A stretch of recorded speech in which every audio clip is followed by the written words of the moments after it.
So you let it rain again with that shit. You violate the 4th, the 8th, renter's rights.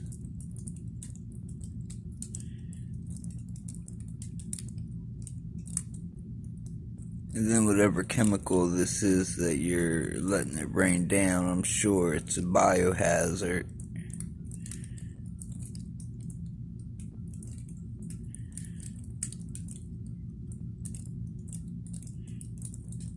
But yet it comes from above, right? Directly above.